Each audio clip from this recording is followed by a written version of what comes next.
બેની મારા ઉતારા કરના યાદવરાય ક્યારે આવે બેની મારા કેવા મોત મારા આમ તો એનું ગાયું ત્યાં જોવું છે યાદવરાય ક્યારે આવે આવશે મને મોવારે આઠમની અધરાતે આવશે આઠમને મોવારે આઠમની અધરાતે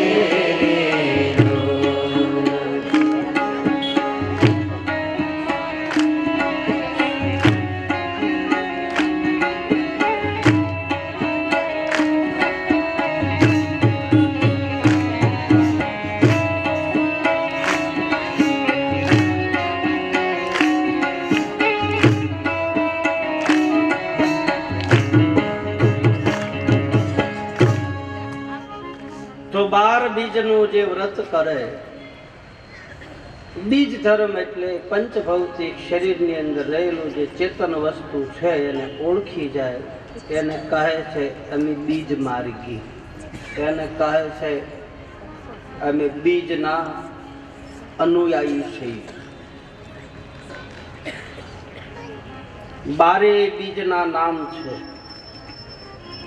ટૂંકમાં હું તમને 12 બીજના નામ બતાવી દઉં, ક્યાં રહેશે ને શું છે. એ બહુ લાંબી કથા છે, વળી પાછો મોકો મળશે અને અંજળ હશે વળી પાછું કહેશું, ક્યારેક સમય એવો મળી જાય. કારણ કે હવે મારે કથાને થોડીક કથા લાંબી છે, દિવસ ટૂંકો છે, થોડીક કથાને મારે કથાના નિયમ અનુસાર કથાને થોડીક આગળ આંકવી પડે. તો 12 બીજમાં પહેલી બીજ છે કર્મ બીજ. બીજી બીજનું નામ છે વચન બીજ. ત્રીજી બીજનું નામ છે બુંદ બીજ. ચોથી બીજનું નામ છે વાસના બીજ. પાંચમી બીજનું નામ છે ઉત્પત્તિ બીજ. છઠ્ઠી બીજનું નામ છે કોરમ બીજ, કબૂતરનો ક, કોરમ. લખતા હોય તો કોક લખી લેજો. સાતમી બીજ છે બ્રહ્મ બીજ. આઠમી બીજનું નામ છે નાદ બીજ. નવમી બીજનું નામ છે પ્રેમ બીજ. 10મી બીજનું નામ છે અલીલ બીજ. 11મી બીજનું નામ છે રજ બીજ. અને 12મી બીજ છેલ્લી બીજનું નામ છે ઓમકાર બીજ. આવી 12 બીજના નામ છે. અને આ 12 બીજ આપણા દેહમાં છે. ઈંડેશો પિંડે પિંડેશો બ્રહ્માંડે રામદેવજી મહારાજનું આ જ્ઞાન છે. આ પહેલેથી આ વસ્તુ આપેલી તો છે, પણ રામદેવજી મહારાજ એને બહાર લાવ્યા અને સમાજની સામે સન્મુખ મૂક્યું. બાકી હતું તો ખરું જ.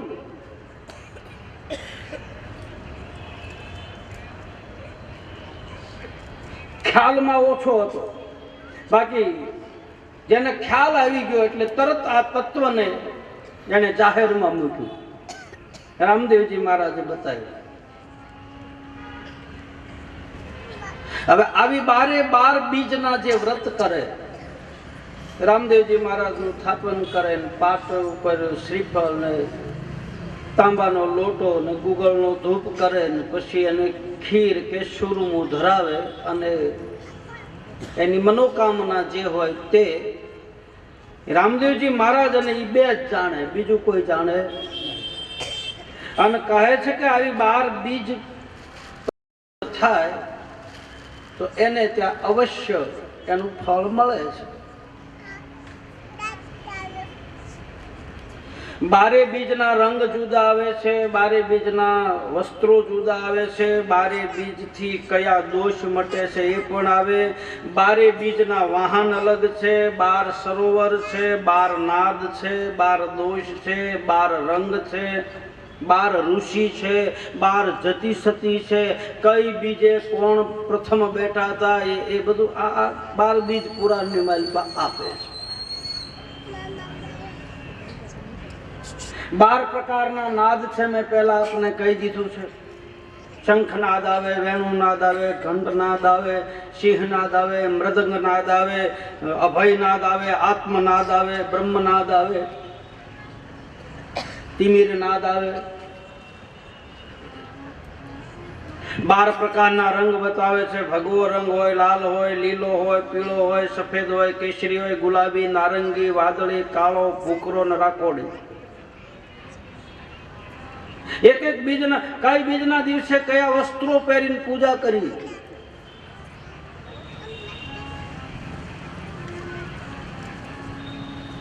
જે પહેલી બીજે કયા પાપ નષ્ટ પામે છે, કયા દોષ જાય, આવા 12 પ્રકારના દોષ છે.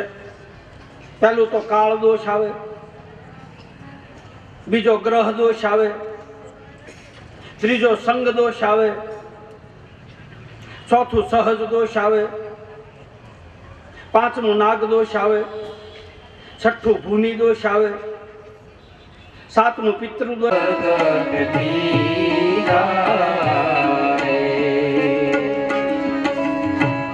બ્રહ્મા, વિષ્ણુ અને મહેશ,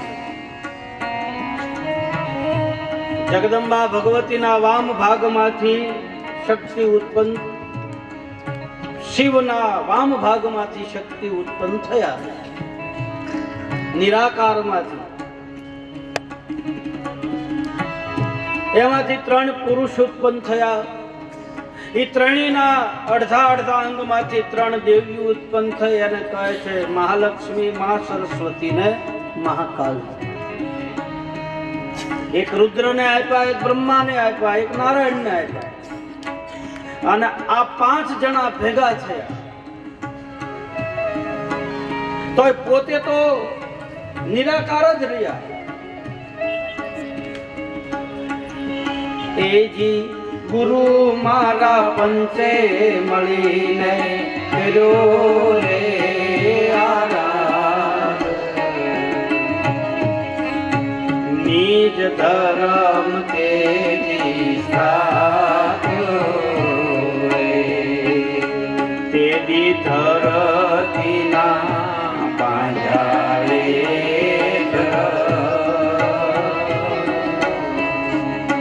બીજ ધર્મ તેદી સ્થાપ્યો રે, તેદી ધરતીના પાંજાળે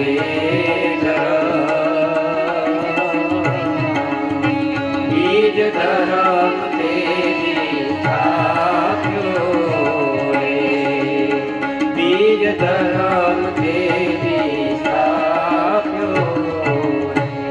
આ માર્કંડ પુરાણનું પ્રમાણ શિવ પુરાણમાં તો છે જ, આપ જાણો છો. રામચરિત માનસની કથામાં મેં કાલે કહી દીધું, જાનકીજીએ પૂછ્યું કે મને બીજ ધર્મની વાત કરો. દેવી પુરાણમાં આ વાત આપે છે, ગીતાજીના 4થા અધ્યાયમાં આ વાત આપે છે, આપણા ઉપનિષદમાં પણ આ વાત છે, આપણી શ્રુતિમાં પણ આ છે, સ્મૃતિમાં પણ આ છે.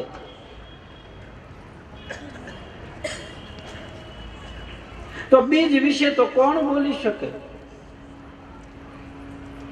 આપણી વાણી, આપણી બુદ્ધિ, આપણા વિચારો ટૂંકા પડે અને છતાંય આપણે કાલી ભાષામાં એના ગુણાનુવાદ ગાઈએ છીએ. બાકી આમાં કોઈ પરિપૂર્ણ, કોઈ પૂરેપૂરું જાણી શક્યું નથી.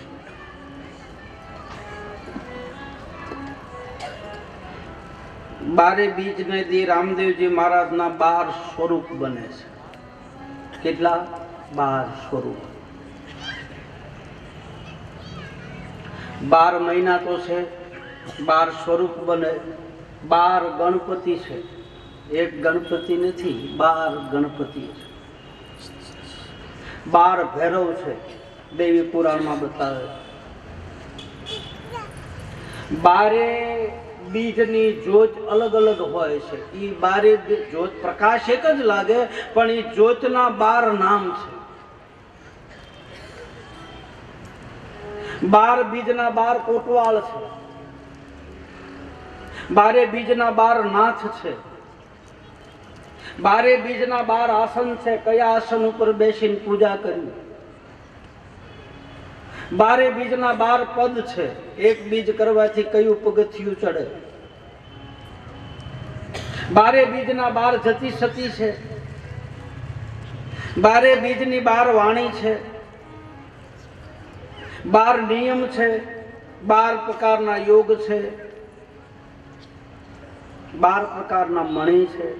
આવું બધું 12 ગણો ને તો પાર નથી આવે. હવે આ બધું આપણે કહેવા બેસી. હવે પહેલા તો 12 બીજ છે ને, એ 12 મહિનાની બીજના નામ તો આપ્યા. કાર્તક સુદ બીજ, ભાઈ બીજ, ના તેની, એ તો તમને બધાને ખબર છે. 12 મહિનાની 12 બીજ આવે. એમાં 12 બીજમાં 4 બીજ પાછી મોટી છે, અને 4 બીજ એક એક પાયા ઉપર છે. પ્રહલાદે પાઠ માંડ્યો તોય બીજના દીએ જ માંડ્યો. હરિચંદ્ર મહારાજે પાઠ માંડ્યો તોય બીજના દિવસે જ માંડ્યો. ધર્મરાજ અને દ્રૌપદીએ પાઠ માંડ્યો તોય બીજના દીએ માંડ્યો. બલિરાજાએ અને વિંધ્યાવલીએ પાઠ માંડ્યો તોય બીજના દી માંડ્યો. એટલે 12 બીજ મોટી ગણાય. આમ તો 12 બીજનું માધ્યમ છે, એક કે બીજનું માધ્યમ નથી એમ નહીં, પણ 4 બીજ મોટી ગણાય. કારણ કે તે દિવસે આ અલખ ધણી પાટે પધારે. જો કે દરેક પાટે પધારે જ. આપણામાં શ્રદ્ધા હોય ને વિશ્વાસ હોય તો પાટે અંજવાળું થાય ને થાય જરૂર. એમાં બે મત નહીં. તો રામદેવજી મહારાજ આવી ગત ગંગાના 12 બીજ સમજાવે છે કે તમે આને નીતિ નિયમથી રેણી કેણીમાં રહીને 12 બીજના વ્રત કરજો. અને જે ઘરે મારો પાઠ થાય ને 12 બીજના વ્રત થતા હશે ને ધૂપનો ધુમાડો થશે, એના ધુમાડે હું આવીને ઊભો રહીશ. આવું રામદેવજી મહારાજ બતાવે. અને એનું પ્રમાણ હરજી ભાઠી આપે. એવા ધૂપના રે ધુમાડે, એવા ધૂપના રે ધુમાડે આવજો આવજો અજમલના મારે રણુજાના આરતી રે ગાણે રે આવજો આવજો આવજો અજમલના મારે રણુજાના આરતી રે ગાણે રે આવજો. એ ધૂપના રે ધુમાડે રે લાયા જો, ધૂપના રે ધુમાડે રે લાયા જો. એ આરતી રે ગાણે રે લાયા જો, એ આરતી રે ગાણે રે લાયા જો. અને આવે છે એનો ગુગળનો ધૂપ થાય એટલે એ આવીને ઊભો રહે છે. દેખાશે નહીં, ધ્યાન દેજો. એ આવે છે પણ દેખાતો નથી.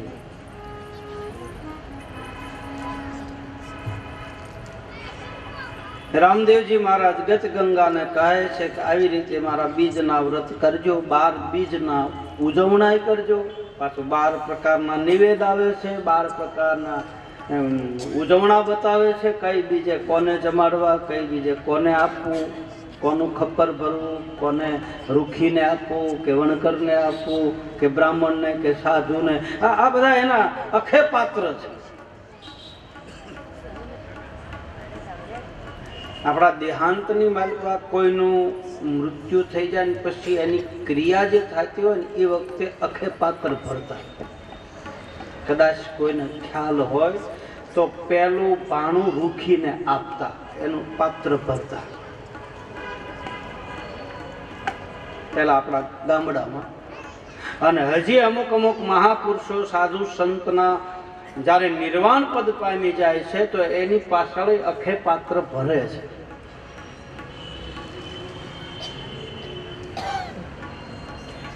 એટલે રામદેવજી મહારાજ ગત ગંગાને ઉપદેશ આપીને કહે છે કે હવે આપ મને સન્મુખ લાવવાની કોશિશ કરતા નહીં, હવે હું અંતરિક્ષમાં જાઉં છું, તમને હવે હું રૂબરૂ મળીશ નહીં, કારણ કે હવે હું પડદે પ્રયાણ કરું છું. પોતાના તુંવરા કુળને ઉપદેશ આપીને કહે છે કે હે તુંવરાઓ, મારી સમાધિ લીધા પછી મારી સમાધિના પડદાને આપ ઊંચો ન કરતા. જાઓ, તમારી ત્રીજી પેઢીએ મારી પીરાય પ્રગટ થાય. મન વચન કર્મથી જે મારા સંયમ અને નિયમના રહેશે અને રેણી કેણીના પાઠ પાળશે, એને ત્યાં હું અંતરિક્ષમાં આવીને એના કામ કરી જઈશ, બાકી એની રૂબરૂમાં આવીશ નહીં. કારણ કે આગળ કળયુગનું પ્રમાણ છે. તમામ ગતગંગાને આવો છેલ્લો ઉપદેશ દઈ અને રામદેવજી મહારાજે ગતગંગાને સૌરા મંડપને વધાવી અને ગતગંગા પોતપોતાના સ્થાન તરફ જાય છે. અને રામદેવજી મહારાજે જાહેર કર્યું કે ભાદરવા મહિનામાં 9મીના દિવસે હવે હું નિર્વાણ પદ લઉં છું.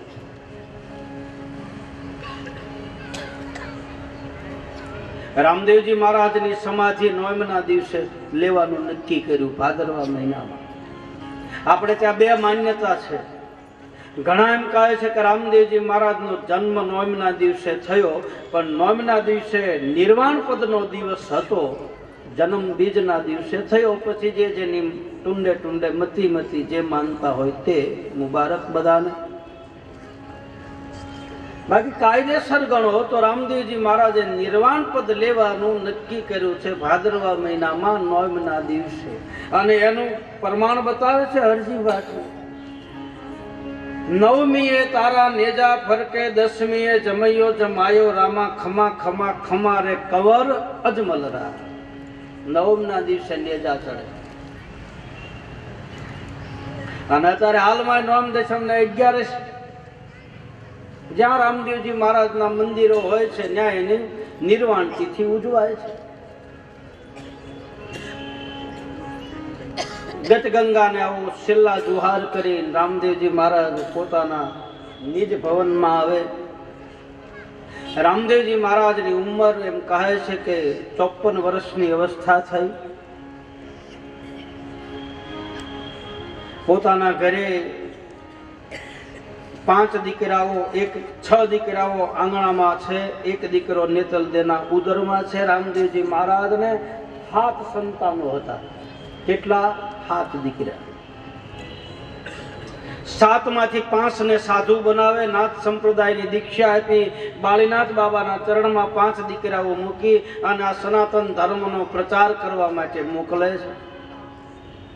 4 દીકરાઓ, 5 દીકરાઓને આ આપણી તમામ નવખંડ ધરતીની માલિકા મોકલ્યા છે અને આગળ જતા 5 પીર તરીકે પૂજાણા છે. રાજસ્થાનમાં 5 પીર તરીકે પૂજાણા, પંચાળમાં 5 પીર, એટલે જ એનું નામ પડ્યું છે 5 પીરની ધરતી, એટલે એનું નામ પડ્યું છે પંચાળના ધરતી, કારણ કે પંચાળીનો પ્રદેશ હતો દ્રૌપદીનો. ને અત્યારે હાલમાં 5 સાધુ છે, 5 પીરાય છે. હાલમાં આપણને દેખાતા ન હોય, બાકી છે તો ખરા જ. માંડવગઢના ડુંગરમાં છે, તૈણેતર પાસે છે. અને તૈણેતરમાં ત્રિનેત્રેશ્વર મહાદેવનું મંદિર છે. આપ કદાચ ગયા હો, ખબર હોય. ભાદરવા મહિનામાં ઋષિ પાશમના દિવસે ત્યાં મેળો ભરાય. અને મોટામાં મોટો મેળો આપણા ગુજરાતનો લોક સાંસ્કૃતિક મેળો ભરાય છે તૈણેતરમાં. અને એના પંચાળમાં તો કહેવત છે તૈણેતરી તૈણેતર ને પૈણેતરી પૈણેતર. ત્યાં કહેવત છે.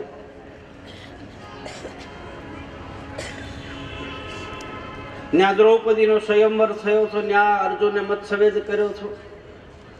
એનું નામ છે ત્રિનેત્રેશ્વર મહાદેવ. એટલે પંચાળની ભૂમિમાં મારો જે આશ્રમ સાયલા છે એ પંચાળનું, ત્યાંથી પંચાળ શરૂ થાય.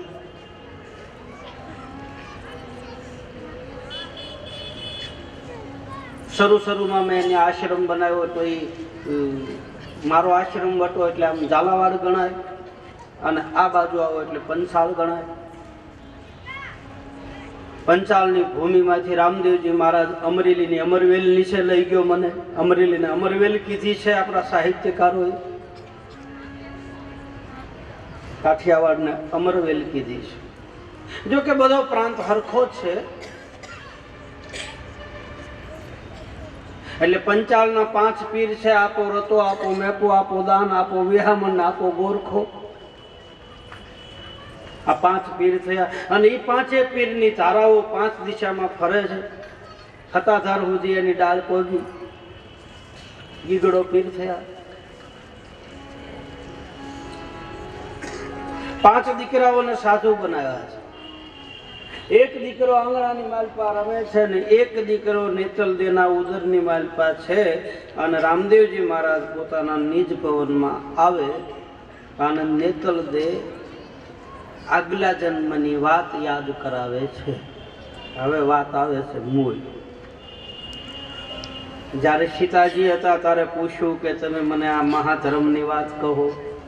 ભગવાને કીધું કે હવે તમે રૂક્ષ્મણી બનશો ત્યારે હું તમને કહીશ. એ વખતે દુર્વાસા ઋષિ ઉપર થોડોક ગુરુનો દ્રોહ થયો એટલે વાત એમને અધૂરી રહી ગઈ. અને હવે મોકો આવ્યો ત્રીજા અવતારમાં અને વાત કહેવાનો સમય આવ્યો. અને નેતલદે પ્રશ્ન પૂછ્યો. એ જ વખતે ડાલીબાઈ ત્યાંથી નીકળ્યા. અને ડાલીબાઈ નીકળ્યા એટલે નેતલદેની આંખો ફરી ગઈ. અને સ્વાભાવિક છે કોઈ પણ સ્ત્રી, તમારી માતાઓનો બધાને તમારો સ્વભાવ હોય, તમારા ઘરવાળાને યારે કોઈ બીજી વાતો કરતી હોય તો તમારી આંખો ફરી જ જાય. કયા ભાવથી છે એ જોતા નથી. રામદેવજી મહારાજ ડાલીની યારે ચર્ચા કરે છે. ડાલી તો બિચારી દર્શન કરીને વહી ગઈ, પણ નેતલદેને મારી પાસે સંશય થયો. અને જે પૂછવાનું રામદેવજી મહારાજ વાત કેવા આવ્યા છે કે હવે લાવ હું એકાંત છે એટલે હું નેતલદેને 3 જન્મની વાત અધૂરી છે ને આજ એને કહી દઉં એટલે વળી પાસે એને પાછો જન્મ લેવો પડે નહીં અને એને ગતિ મળે. રામદેવજી મહારાજ કેવા આવ્યા અને નેતલદેને જરાક સંશય થયો. એવી શંકારે એ પડીને અવળું દેવલદે અને દેવાય. રામદેવજી મહારાજ બધાના ઘરે છે ને છે. ભલે શિવનો પંથ પાળતા હો, માતાજીનો પંથ પાળતા હો, કોઈ પણ પંથ પાળો, બાકી ઠાકર બેઠો છે. અને હું કહીશ એટલે તમે બધા કહો કે હા બાપુ આ વાત હાશી, આ બધાના ઘરે હોય.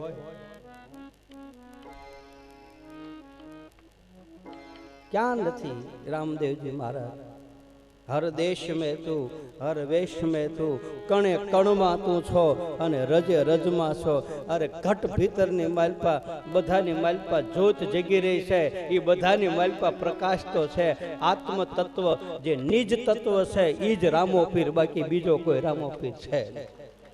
એને નિજાર ધરીને કહે તારા માયલાને ઓળખી લે, તે તારા આત્માને ઓળખ્યા. આ તમે જોવો તો ખરા, રામા પીરે વેદાંતનો માર્ગ જે હતો, જે આમ વેદ ઉપનિષદના માર્ગ ઉપર હાલનારા મહાપુરુષો હતા, એને ખબર હતી કે આ કળજુગના જીવ વેદના માર્ગે નહીં હાલી શકે, આ કળજુગના જીવ સંસ્કૃત નહીં પઢી શકે, આ કળજુગના જીવ ને કઈ ગતાગમ નહીં પડે. એટલે હાવ એકદમ સરળ ભાષા બતાવી દીધી. એ તારા આત્માને ઓળખ્યા વિના રે એ 184 નહીં તો મટે. આ તબલાન પેટી આ કાંઈ નહોતું. એ વખતે લાકડીના ટેકે ઉભા રહીને ભજના ગાયેલા. આ કાંઈ નહોતું. લાકડીના ટેકે આમ ટકોરા મારતા જાય ને એનો તાલ મેળવીને ભજન ગાયા. એ વખતે આવું બધું કાંઈ હતું નહીં, પણ એને ગાયા અને લાકડીનો ટેકો લઈને આમ ગાતો હોય તો સામે ઠાકર ઊભો સાંભળતો હોય. આ બધું હોય ને તો ઠાકર ભાગી જાય. હા દેખાડો થાય એમાં. અત્યારે ભજન તમે જુઓ, આકલાન પડકારા થાય, હાલ તને હાલ મારો રામ બતાવો. હું તાર ખિસ્સામાં રામ પડ્યો તો અમને બતાય. હા મારા ભાગ ફૂટ્યા, મારા કરમ વાંકા, લખમણ ફરકે મારી આંખો, ઘોડલા ધીરા આંખો. સીતાજી એમ કે મારા ભાગ ફૂટ્યા નારે ના, એ તો માં હતી અને માના ભાગ ફૂટે ને તો આપણે બધા મરી જાય. એ તો જગદંબા હતી. ભજન તો પરાવાણીમાંથી એ લાકડીને ટેકે ટેકે સુરતા જાગે ને તારે ભજન બને, એમને ભજન ન બને. અને એના ભજન ભૂહાણા નથી.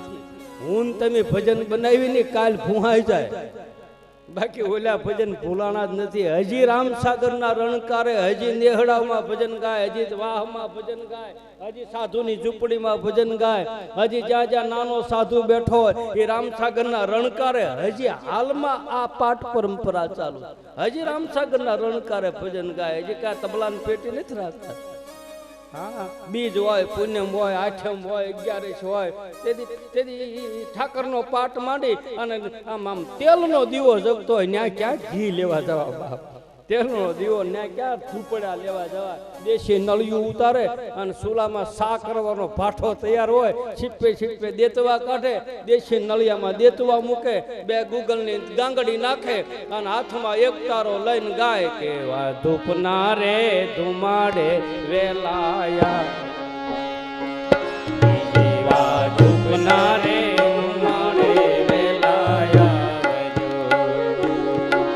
એ આવજો આવજો યજમલના કુમાર રે રણુજાના, ધૂપના રે ધુમાડે વેલાયા, એ આવજો આવજો યજમલના કુમાર રે રણુજાના, રામા આરતી રે ટાણે વેલેરા, એ ધૂપના રે ધુમાડે,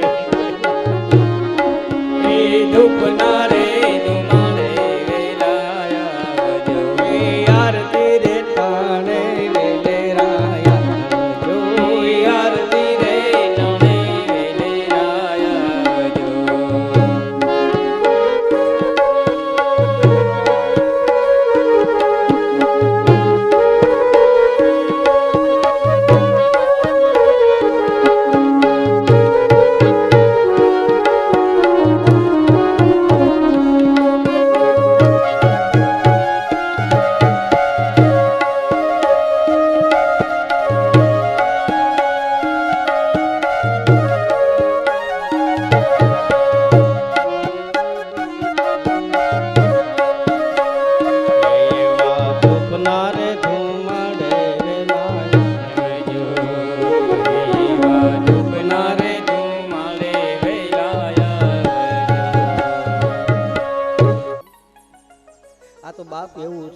જેના ભીતરમાં લાગી જાય ને એને એક શબ્દમાં જ લાગી જાય. જુનાગઢની માલપા શિવરાત્રીનો મેળો હતો અને ઓલો ફજેત ફાળકા વાળો, ઓલો સગડોળ વાળો, એ સગડોળ વાળો એમ કહેતો હતો, એલા છેલ્લો ફેરો છે, હવે બંધ થઈ જવાનું છે, હાલો જેને બેહવું હોય બેહી જાજો, છેલ્લો ફેરો. એમાં એક પોલીસ વાળો ત્યાં ઊભો હતો, એને લાગી ગઈ કે આ છેલ્લો ફેરો કરે છે તો મારો છેલ્લો ફેરો છે, હાલ ગિરનારમાં કોઈક સાધુના ચરણમાં બેહી જાવ, મારો ઉદ્ધાર થઈ જાય. અને પોલીસના કપડા કાઢી નાખ્યા, સાધુ થઈ ગયો. અત્યારે હજી હાલમાં છે ગિરનારમાં, હજી હાથમાં માળા, રામ રામ છેલ્લો ફેરો છે, રામ રામ છેલ્લો ફેરો, આ ચાલુ થઈ ગયો. ઓલો ફજેત ફાળકા વાળો એનો ગુરુ બન્યો. ઈ એમ કહેતો હતો ઓલી પબ્લિક ને કે છેલ્લો ફેરો છે, તો ઓલા આમ પકડી લીધું. આ તો બાપ જેના ભીતરની માલપા પકડાઈ જાય. મને કોઈ કે પૂછ્યું તો બાપુ આ તમે સિક્કો હાથમાં હું કામ રાખો? આ સિક્કો નથી, આ મારો ગુરુ છે. આ સિક્કાનો મને ઘા કર્યો અને વાહ માર્યો તો આ લઈને ભાગ્યો આજનો દિન કાલની ઘડી, ત્યારથી આ સિક્કો જ મારો ગુરુ. આને હું હારે હું તોય રાધાજીને ભગવાન કૃષ્ણ વાંસળી કેમ હારે રાખે એમ હું તો તોય મારા પડખામાં મારા ગુરુને હુરાવીને કહું, મારો બાપ મારી હારે છે, મારો સદગુરુ હારે છે. લાગી જાય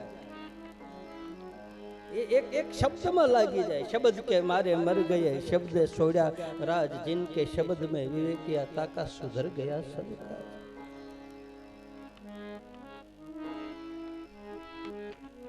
संतनु हृदय करुणा भरेलो होय, दयालु होय, बीजाना दीकराने जीवाड़े, पोतानाने मारे.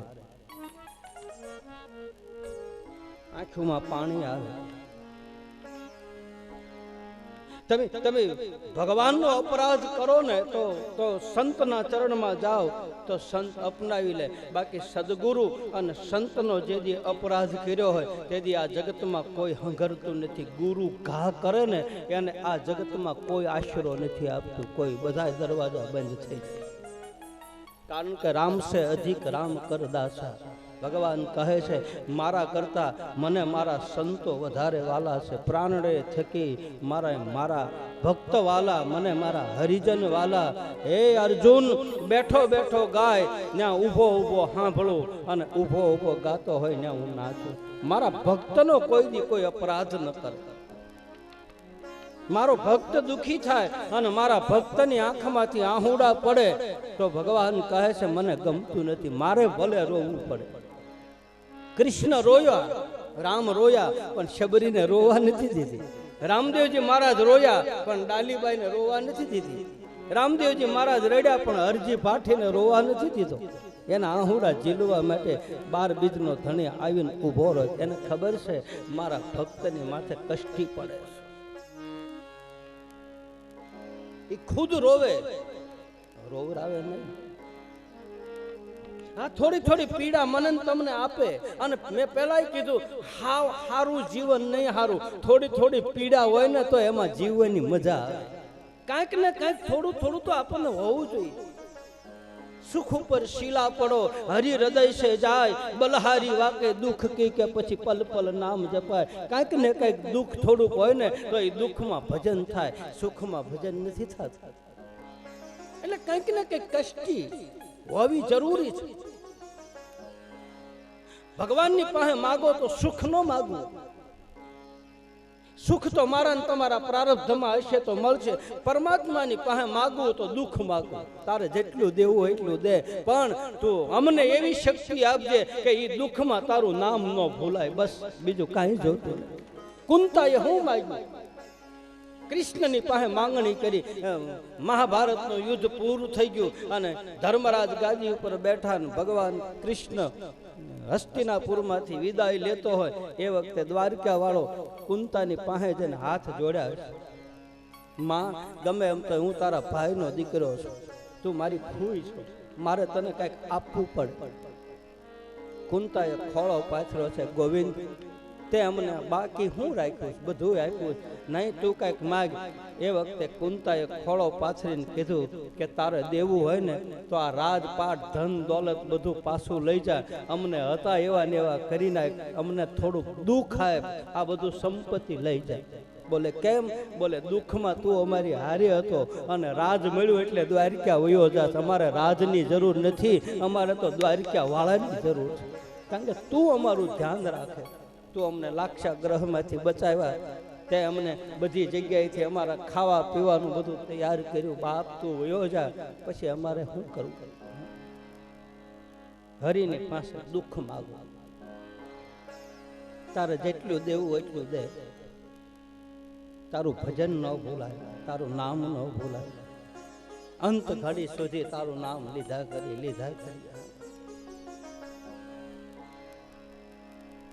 સંતના હૃદય હંમેશા કોમળ હોય છે. ગુલાબના ફૂલ ઉપર વજ્રનો ઘા કરો અને એ ગુલાબની પાંખડી વજ્રનો ઘા સહન કરી શકે નહીં, એમ સંત બીજાના દુઃખ સહન કરી શકે નહીં. એને દયા આવી જ જાય, એને કરુણા પેદા થઈ જાય. ભલે એની હારે એને કાંઈ સંબંધ ન હોય,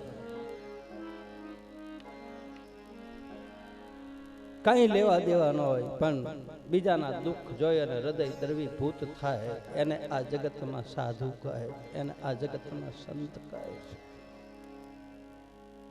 એ સંતોનો સ્વભાવ છે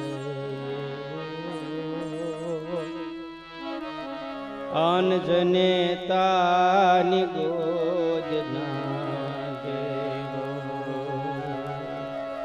એ સંતોનો સ્વભાવ છે એ જનેતાની ગોદના દેવો. જેમ માના ખોળામાં દીકરો હોઈ જાય એમ સદગુરુ કે સંતના માથે હાથ પડી જાય તો આ ભીતરમાંથી એને જાગૃતિ મળે. એક જગાડે અને એક હુરાવે. એક મારું ને તમારું બાવડું પકડીને આધ્યાત્મિક માર્ગ ઉપર ચડાવે અને એક માં પોતાના દીકરાને હાલડા ગાઈને સુવરાવે.